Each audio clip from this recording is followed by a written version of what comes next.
സ്വർഗ്ഗത്തിൽ പോകാനുള്ള ഒരു എളുപ്പവഴി ഞാൻ പറഞ്ഞു തരട്ടെ. സഹാബത്ത് മുഴുവനും പറഞ്ഞു, നബിയെ പറഞ്ഞതാ നബിയെ. സ്വർഗ്ഗത്തിൽ പോകാനുള്ള ഒരു എളുപ്പവഴി ചോദിച്ചപ്പോൾ മുത്തുനബി പറഞ്ഞു, ഞാൻ പറഞ്ഞുതരാം. വേണോ? വേണം നബിയെ. സഹാബത്തിനോട് പറഞ്ഞുകൊടുത്ത അല്ലാഹുവിന്റെ പള്ളിക്കകത്ത് കിടക്കുന്ന ഒരു പൊടിയെടുത്ത് നീ വെളിയിൽ കളഞ്ഞ അള്ളാഹു നിനക്ക് സ്വർഗം തരുമെന്ന് നബി മുഹമ്മദ് മുസ്തഫ. അത് പള്ളിയിലെ മുഅദ്ദിനെടുക്കട്ടെ എന്നല്ല, നിന്റെ കണ്ണി കണ്ട നീ എടുത്തുകള. സഹാബത്തിന് വലിയ സന്തോഷമായി. രണ്ടാമത്തെ ചോദ്യം, നരകത്തിൽ പോകാനുള്ള ഒരു എളുപ്പവഴി പറഞ്ഞു തരട്ടെ. അള്ളാഹുവെ, സഹാബത്തിന്റെ എല്ലാവരും ഉണ്ടായിരിക്കുക. സ്വർഗത്തിൽ പോകാനുള്ള എളുപ്പവഴി ചോദിച്ചപ്പോൾ എല്ലാവരും പറയാൻ. നരകത്തിൽ പോകാനുള്ള ഒരു എളുപ്പവഴി പറയട്ടെ.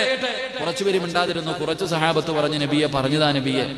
അള്ളാന്റെ റസൂൽ സല്ലല്ലാഹു അലൈഹി വസല്ലം തങ്ങൾ പറഞ്ഞു, ഖുർആനിൽ ഒരു ആയത്ത് പഠിച്ചിട്ട് മറന്നാ മതി, നരകത്തിലേക്ക് എളുപ്പം പോകുമെന്ന് മുത്തുനബി മുഹമ്മദ് മുസ്തഫ. അള്ളാഹു നമ്മളെ കാത്തിരക്ഷിക്കുമാറാകട്ടെ. അള്ളാഹു നമ്മളെ കാത്തിരക്ഷിക്കുമാറാകട്ടെ. കളിയാണെന്ന് വിചാരിച്ചോ?